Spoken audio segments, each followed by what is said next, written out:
Nah, itu.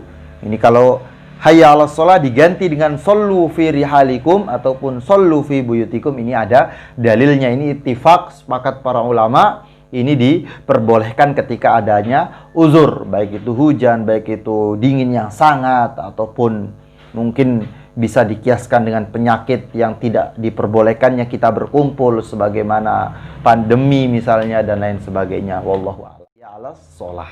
Nah, ini penjelasan dari kitab-kitab mu'tabar dari para ulama. Wallahu a'lam. Nah, kan tetapi ini perlu diingat.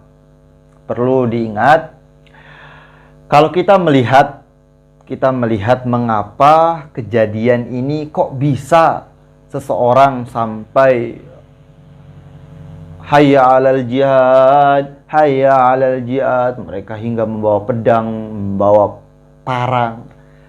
Ini mesti ada sebab musababnya. Tidak mungkin damai-damai saja, aman-aman saja, keadilan sudah ditegakkan, kemudian tiba-tiba ada seruan untuk jihad. Nah, ini kayaknya sih tidak masuk akal. Jadi Asyhadu anna Muhammadar Rasulullah. Asyhadu anna Muhammadar Rasulullah.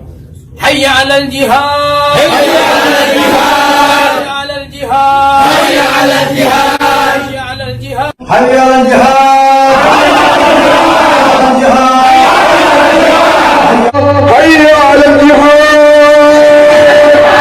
hayya 'alal jihad, Hayya 'alal jihad. hayya 'alal jihad, Hayya 'alal jihad. hayya 'alal jihad, hayya 'alal jihad, Hayya 'alal jihad. hayya 'alal jihad, Hayya 'alal jihad.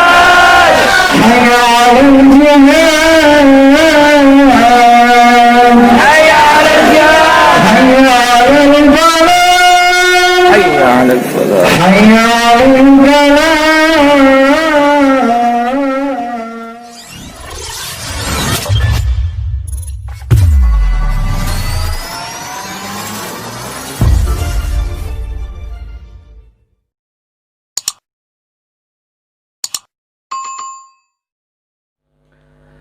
Assalamualaikum warahmatullahi wabarakatuh.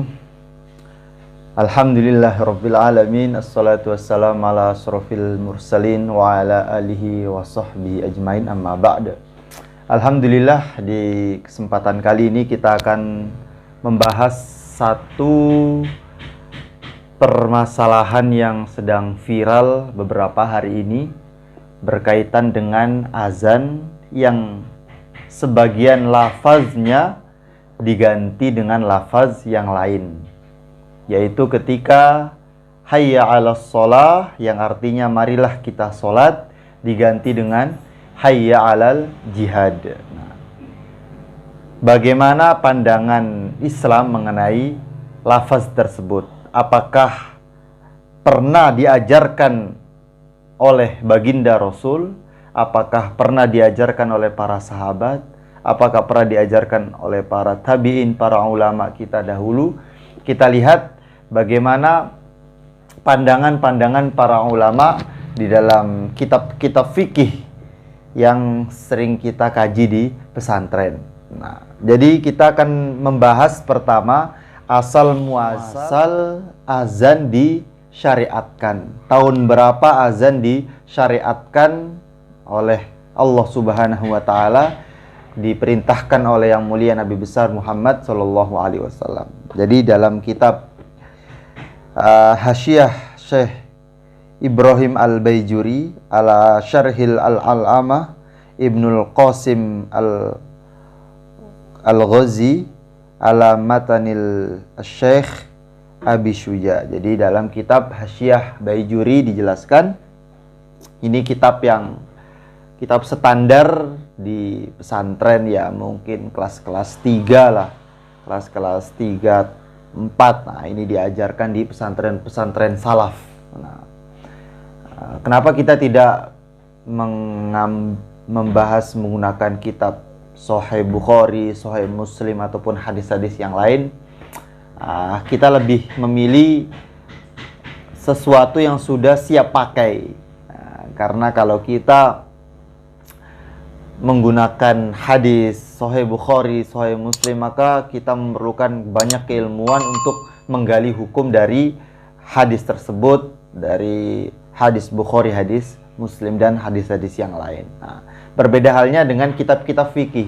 Ibarat masakan, kitab fikih ini masakan yang siap jadi, tinggal makan. Yang mana di dalamnya ada dalil-dalil hadis, bila ada hadis ataupun dalil-dalil Al-Quran, bila ada. Adapun bila di dalam Al-Quran tidak ada, dalam hadis tidak ada, maka di situ ada yang namanya ijma' maupun qiyas. Nah, oleh sebab itu tujuan kita mengkaji kitab fikih yaitu sebagaimana kita ketika ingin makan, maka kita tidak perlu lagi capek-capek beli bawang putih, bawang merah, tomat, cabai, sayur, dan lain sebagainya. Kita tinggal datang ke restoran, datang ke warung, kemudian kita pesan makanan yang siap saji. Nah, itulah ibarat kitab fikih. Nah, maka kita belajar kitab fikih bukan berarti kita tidak menggunakan hadis, karena pengarang-pengarang, penulis-penulis, para mu'alif dalam kitab fikih juga mereka ahli-ahli hadis juga. Oleh sebab itu kita lebih aman mengikuti mereka yang sudah diyakini, yang sudah ilmunya sudah tersebar ke seluruh dunia pengetahuannya, dibanding kita sendiri yang menggali hukum dari hadis Sahih Bukhari ataupun Sahih Muslim. Jadi oleh sebab itu mengapa saya menggunakan kitab fikih sebagai rujukan, tidak saya menggunakan kitab Sahih Bukhari, Sahih Muslim. Nah, karena saya lebih aman mengambil pandangan-pandangan, pendapat-pendapat para ulama mengenai dalil-dalil dari Al-Quran maupun Al-Hadis. Jadi bukan semata-mata menurut pendapat saya, bukan semata-mata menurut pemahaman saya, melainkan pemahaman para alim ulama di dalam memahami istinbat hukum dari Al-Quran dan hadis. Nah, tahun berapakah azan itu disyariatkan? Jadi perlu diketahui, azan dan iqamah termasuk kesunahan sholat sebelum sholat itu dikerjakan. Jadi sholat itu ada yang namanya syarat sahnya sholat, ada yang namanya rukunnya sholat, ada yang namanya sunnah sebelum masuk dalam gerakan sholat, yaitu sebelum sholat dikerjakan. Ada yang namanya sunnah aba'ad, yaitu sunnah yang dikerjakan ketika kita tengah mengerjakan sholat, akan tetapi tidak termasuk rukun, melainkan sunnah aba'ad. Bila terlupakan ataupun tertinggal, kita disunnahkan untuk sujud sahwi. Ada yang namanya sunnah hayat, yaitu sunnah-sunnah yang dikerjakan di dalam sholat, yang mana bila terlupakan ataupun tidak dikerjakan, baik sengaja ataupun lupa, maka tidak disunnahkan sujud sahwi dan tidak menyebabkan sholat kita batal. Nah, itu kesimpulan ringkasnya. Nah, sekarang masalah azan dan iqamah ini termasuk kesunahan sebelum sholat dikerjakan. Maknanya masuk waktu sholat, maka disunnahkan untuk kita azan dan iqamah. Maka kapankah azan tersebut disunnahkan? Nah, kalau sholat disunnahkan jelas. Kalau sholat difardukan oleh Allah Subhanahu wa Ta'ala, yaitu ketika peristiwa Isra wal Mi'raj. Nah, itu belum orang-orang pergi ke Madinah, masih di Mekah Al-Mukarramah, belum tahun Hijriyah.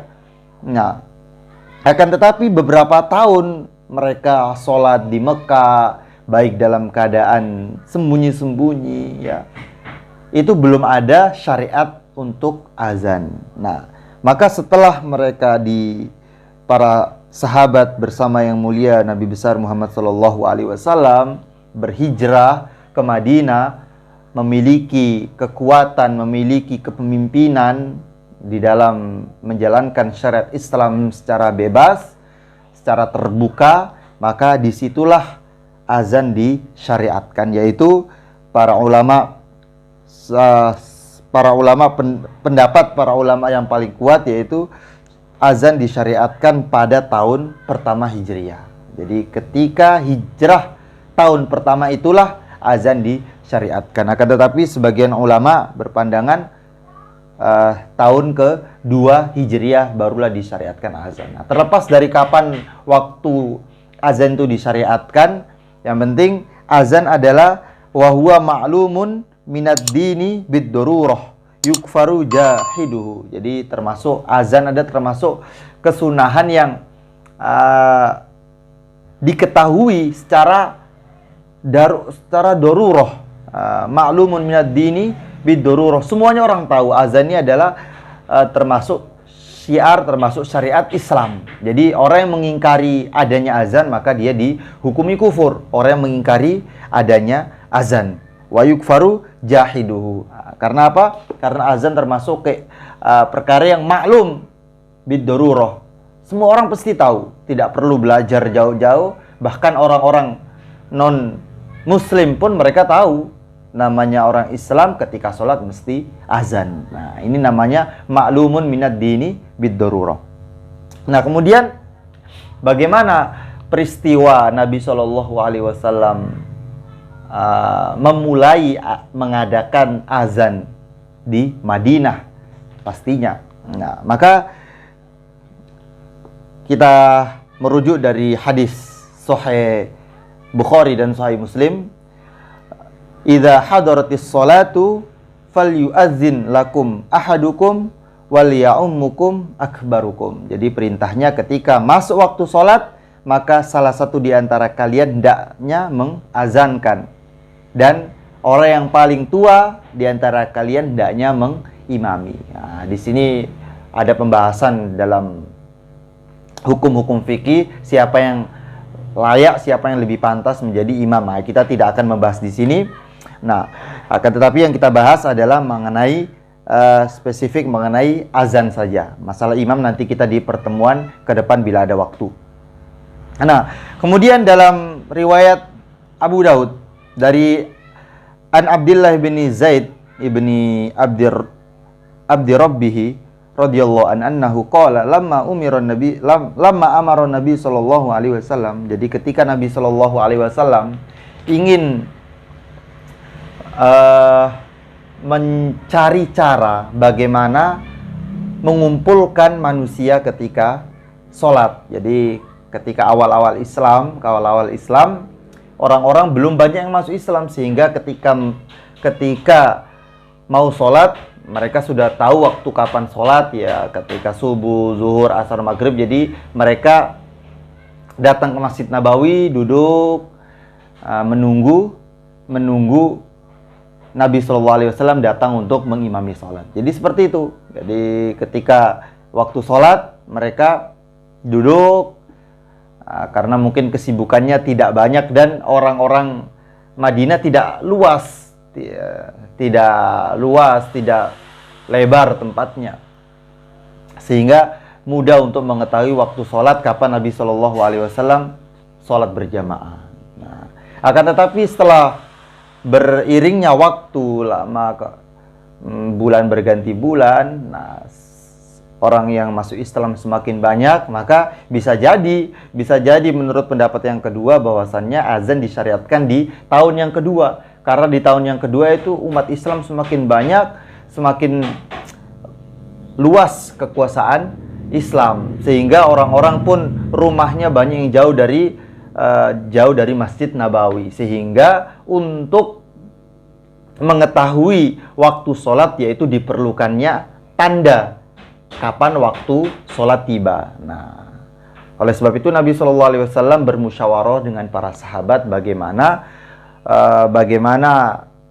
cara untuk kita memanggil orang agar orang itu dapat mengetahui waktu sholat telah tiba. Maka sebagian ada yang usul dengan menggunakan lonceng, ada yang usul dengan menggunakan api yang dinyalakan agar mereka tahu. Akan tetapi usul-usul tersebut tidak diterima oleh Nabi Shallallahu Alaihi Wasallam. Nah, akan tetapi dalam rapat itu ketika Nabi Shallallahu Alaihi Wasallam belum menemukan hasil yang pas, bagaimana caranya untuk memanggil orang. Nah, maka lama amaron Nabi Shallallahu Alaihi Wasallam bin Naqus, ya'malu lihat riba bihin nas li jam'is salati tafa bi wa ana naim rajulun yahmilun naqusan fi yadihi. Jadi ketika rapat itu, ketika selesai rapat belum menemukan hasil yang pas bagaimana cara memanggil orang untuk sholat, maka tengah-tengah tidur, kata siapa ini? Kata Zaid bin Abdi Rabbih. Nah, jadi riwayatnya adalah Zaid bin Abdi Rabbih. Beliau tertidur, dalam keadaan tidurnya beliau bermimpi menemui seorang laki-laki yang membawa nakus, yaitu lonceng yang membawa nakus. Maka Zaid berkata kepadanya, "Ya Abdullah, wahai hamba Allah." Ini panggilan biasa ya, panggilan orang Arab kepada orang-orang yang tidak dikenal. "Ya Abdullah, ya Abdullah." Wahai Abdullah, maknanya wahai hamba Allah. Ini panggilan kepada orang-orang yang tidak dikenal di bangsa Arab, biasa dengan mengatakan ya Abdullah. Abdullah. Maka Zaid bertanya, "Wahai Abdullah, atabi'u hadan naqus?" Apakah kamu menjual lonceng ini?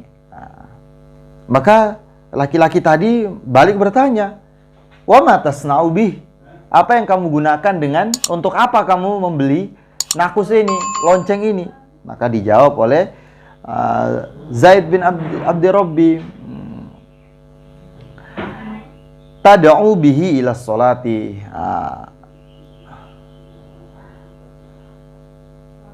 Fakultu tad'u bihi ila sholati. Jadi kata Zaid, nanti nakus ini, lonceng ini akan digunakan untuk memanggil orang untuk sholat. Nah, maka seorang laki-laki tadi malah menawarkan sesuatu yang lebih bagus. "Awala adulluka ala ma huwa khairun min dzalik." Maukah aku beritahu kepadamu sesuatu yang lebih bagus daripada nakus ini, daripada menggunakan lonceng? "Oh ya, apa itu?" Kata Sayyidina Zaid bin Abdi Rabbih. Nah, maka barulah diajarkan lafaz azan, Allahu Akbar, Allahu Akbar, Allahu Akbar, Allahu Akbar, sampai akhir. Maka ketika sampai selesai diajarkan azan, kemudian dia berkata lagi, "Wa taqulu idza qumta ila sholati, Allahu Akbar ila akhir." Yaitu setelah beliau, seorang laki-laki itu mengajarkan kepada Sayyidina Zaid bin Abdi Rabbih mengenai lafaz azan yang dua kali, maka diajarkan juga nanti ini azannya.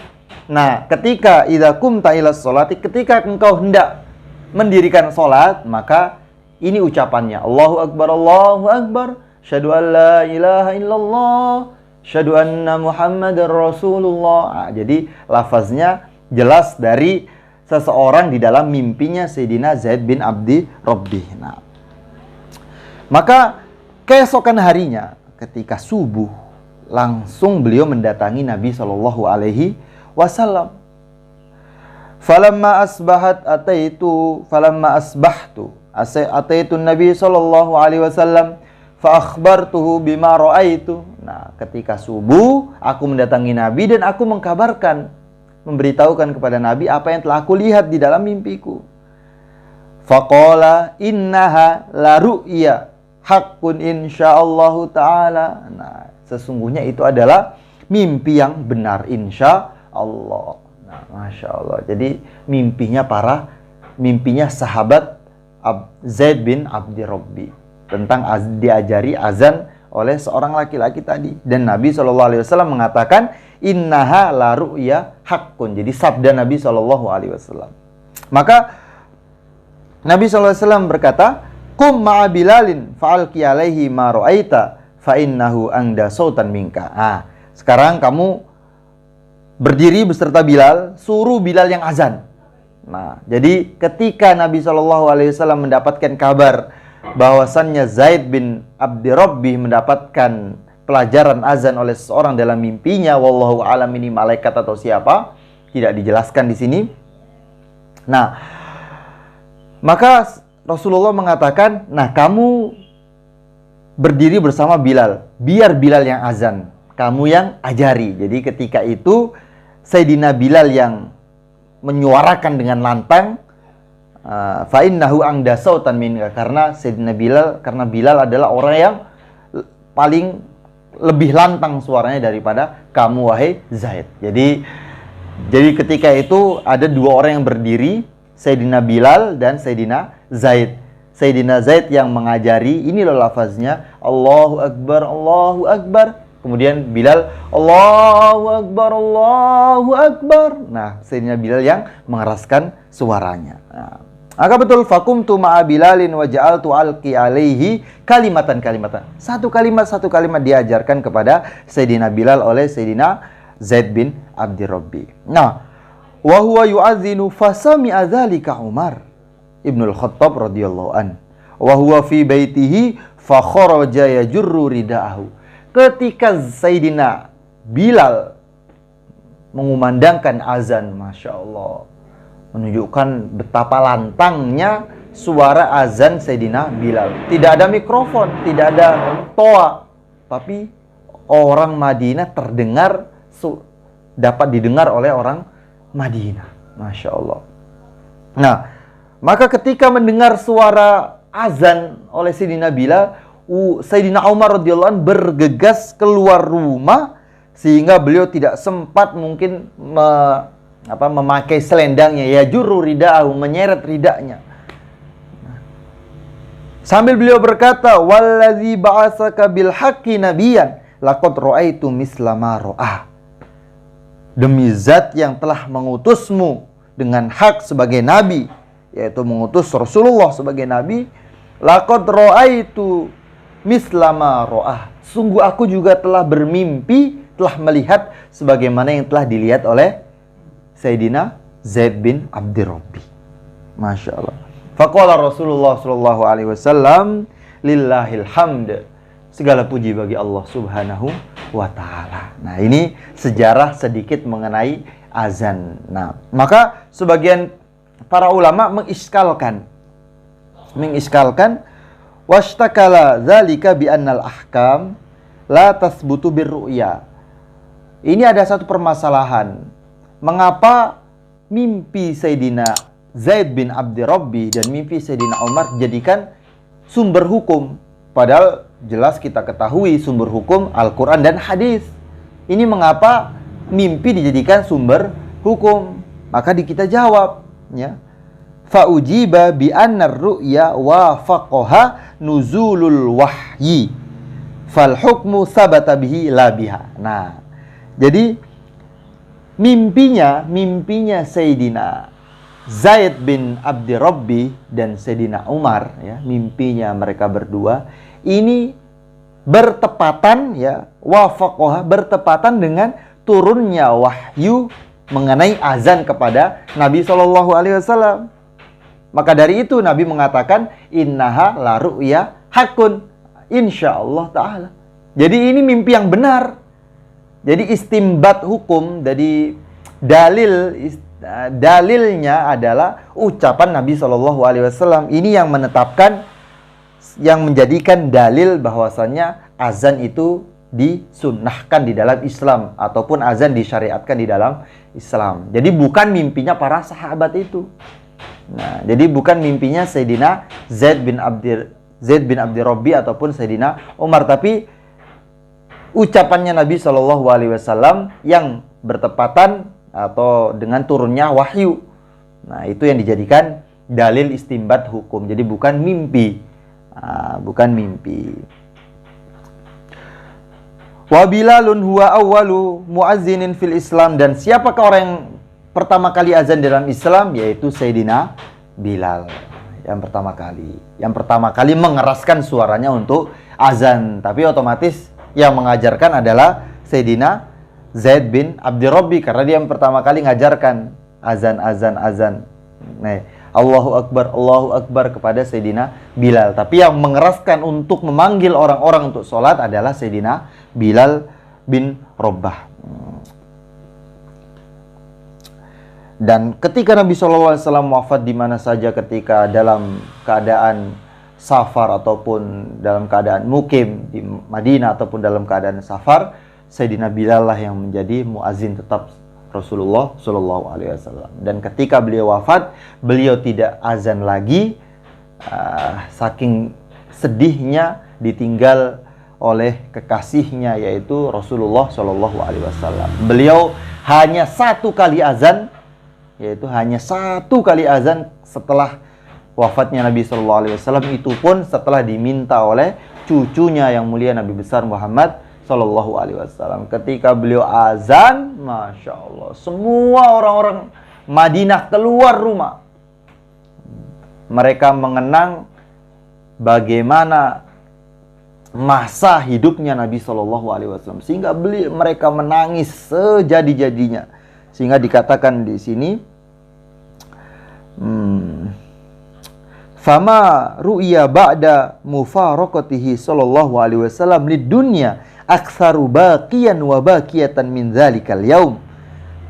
Tidak ada waktu yang paling banyak orang yang menangis, baik laki-laki maupun wanita, setelah wafatnya Nabi Shallallahu Alaihi Wasallam, ya, kecuali hari itu. Memang setelah Nabi wafat, ketika beliau wafat, semua Madinah banjir tangisan. Nah, akan tetapi setelah berjalannya waktu, berjalannya bulan demi bulan, tahun berganti tahun, tidak ada azan yang disuarakan oleh Sayyidina Bilal. Nah, maka ketika beliau azan, Sayyidina Bilal azan, maka seakan-akan suasana baginda Nabi hidup kembali. Inilah yang membuat orang Madinah menangis lagi. Sehingga tidak ada yang lebih banyak tangisan, baik laki-laki maupun wanita, kecuali pada hari Sayyidina Bilal azan di sana. Nah, sehingga hatta innahu lam yutimmal azan lima ghalaba alaihi minal buka. Saking sedihnya, tidak tahan menahan kesedihan ditinggal oleh kekasihnya, sehingga hampir-hampir Sayyidina Bilal radhiyallahu an tidak bisa menyelesaikan azannya. Bukan hampir-hampir, bahkan beliau tidak bisa menyelesaikan azan. Hatta innahu lam yutimmal azan lima ghalaba alaihi minal buka. Karena saking sedihnya sehingga beliau menangis, tidak bisa menyempurnakan azannya. Wallahu a'lam. Nah, kemudian berkaitan dengan azan yang diganti dengan lafaz azan yang diganti dengan sebagian lafaz azan, yaitu hayya 'alas shalah diganti dengan hayya 'alal jihad. Nah, jadi itu kesimpulannya tidak ada riwayat dari siapapun, tidak ada pengamalan dari siapapun yang pernah mengganti hayya 'alas shalah dengan hayya 'alal jihad. Nah, karena di sini dijelaskan termasuk azan ini disyariatkan untuk sholat fardu, akan tetapi terkadang juga disunahkan, ya, disunahkan untuk selain sholat fardu, yaitu azan safar. Ketika hendak pergi haji disunahkan azan, ketika bayi yang baru dilahirkan pun disunahkan azan, karena ada hadisnya, ya. Wa yusannul azan fi uzunil mauludil yumna wal iqamah fil yusra liyakuna awwalu ma yaqra'u sam'uhu zikrallahi ta'ala. Jadi disunahkan mengazani bayi yang baru dilahirkan, azan di telinga kanan, iqamah di telinga kiri. Agar apa? Agar pertama kali yang didengar oleh telinganya adalah asma Allah Subhanahu wa ta'ala. Nah, ini bahkan disunahkan juga, di sini disebutkan wa inda tazahumil jaishi wa indal hariq. Nah, disunahkan azan ketika ketika berkecamuknya pertempuran, ingin bertempur dengan musuh.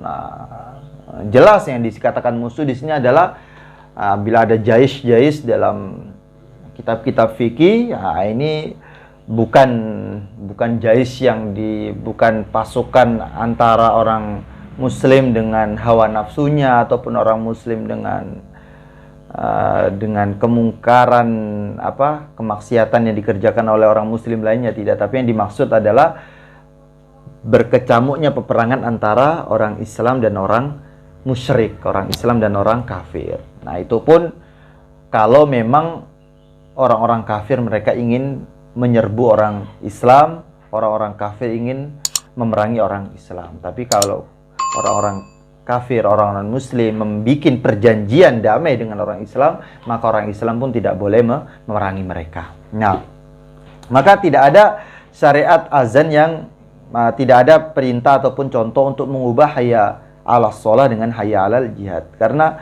hayya 'alas shalah di mana saja walaupun ketika safar, padahal safar itu tidak sholat tapi tetap hayya 'alas shalah, bukan hayya 'alal hajj, hayya 'alas safar, tidak, tapi tetap hayya 'alas shalah. Begitu juga bahkan ketika al-harik, ketika ada kebakaran.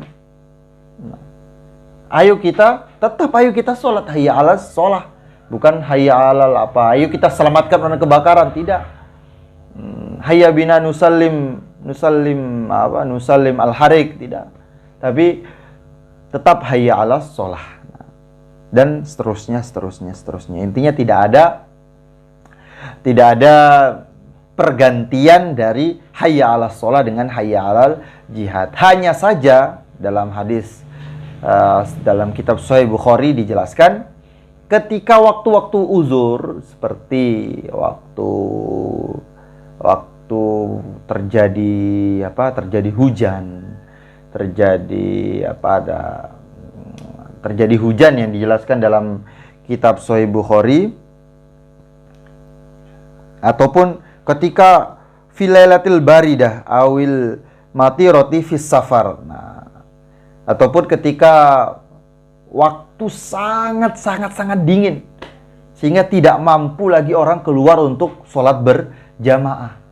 Nah, maka bagi muazin yang memang ahlu sufa mungkin ataupun yang memiliki kemampuan, hendaknya dia azan, akan tetapi azannya hayya 'alas sholahnya diganti dengan shollu fi rihalikum ataupun shollu fi buyutikum. Sholatlah di tempat kalian masing-masing atau sholatlah di rumah kalian masing-masing. Nah, ini kalau hayya 'alas shalah diganti dengan shollu fi rihalikum ataupun shollu fi buyutikum, ini ada dalilnya. Ini ittifaq, sepakat para ulama, ini diperbolehkan ketika adanya uzur, baik itu hujan, baik itu dingin yang sangat, ataupun mungkin bisa dikiaskan dengan penyakit yang tidak diperbolehkannya kita berkumpul sebagaimana pandemi misalnya dan lain sebagainya. Wallahu alam. Dan di sini ada penjelasan sedikit.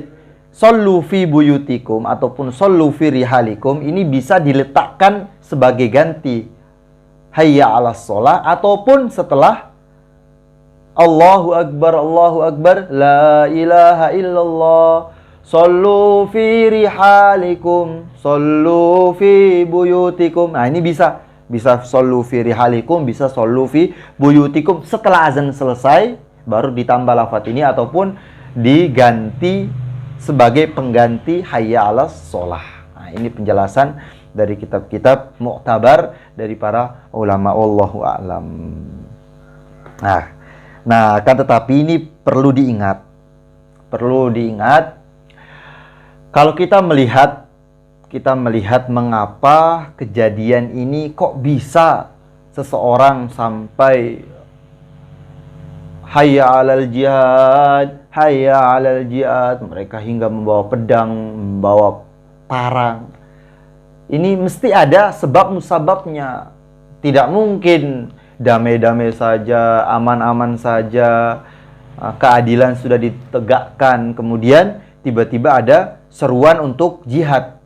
Nah, ini kayaknya sih tidak masuk akal. Jadi mungkin ada sebab musabab ataupun mungkin ada penyebabnya mengapa orang-orang yang melantunkan azan hayya 'alas shalah dijadikan hayya 'alal jihad untuk membangkitkan gairah, yaitu untuk jihad. Nah, kita tidak tahu apa yang dimaksud jihad di sini. Apakah jihad melawan orang kafir? Karena di Indonesia tidak ada peperangan antara orang Islam dan orang non-Muslim. Nah, ataupun jihad melawan hawa nafsu. Nah, maka ini tidak ada aturannya, tidak ada dalilnya, tidak ada dasarnya. Jihad melawan hawa nafsu. Memang ada perintah ketika di perang Uhud, kalau nggak perang Badar, wallahu alam, saya lupa. Nah, ketika pulang, roja'na min jihadil asghar ila jihadil akbar. Roja'na min jihadil asghar ila jihadil akbar. Kami kembali dari jihad kecil, jadi peperangan melawan orang musyrik, orang kafir itu jihad yang kecil kata Nabi SAW.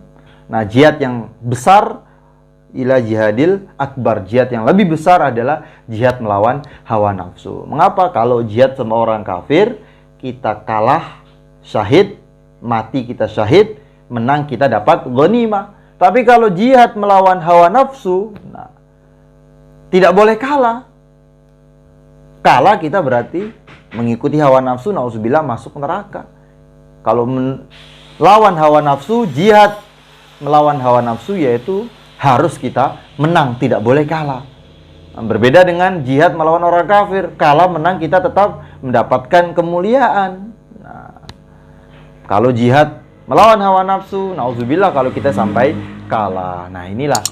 Maka kita harus teliti dulu, maka bagian keamanan mungkin ataupun bagian pemerintah harus ditanya terlebih dahulu mengapa ditabayun, klarifikasi mengapa kalian membuat azan kok dirubah hayya ala sholat menjadi hayya alal jihad. Mungkin ada sebab-sebabnya sehingga mereka merubah hayya ala sholat menjadi hayya alal jihad. Walaupun ada penyebabnya, mungkin dikarenakan ketidakadilan yang berlaku, mungkin dikarenakan ada kezaliman, mungkin dikarenakan ada ketidaknyamanan, ketidakadilan dan lain sebagainya yang bukan ranahnya saya untuk berbicara dalam hal ini. Itu pun kalaupun ada, ya caranya bukan dengan mengubah azan hayya 'alas shalah dengan hayya 'alal jihad, tidak begitu caranya. Nah, caranya ya dengan kita amar ma'ruf nahi mungkar, tidak mengubah perkara-perkara yang sudah ditentukan oleh syariat caranya. Wallahu a'lam. Nah, kurang lebihnya mohon maaf. Bila ada benarnya murni datang dari Allah Subhanahu wa taala, bila ada salahnya murni dari kekhilafan saya sendiri. Kurang lebihnya mohon maaf. Wabillahi taufiq wal hidayah. Wassalamualaikum warahmatullahi wabarakatuh.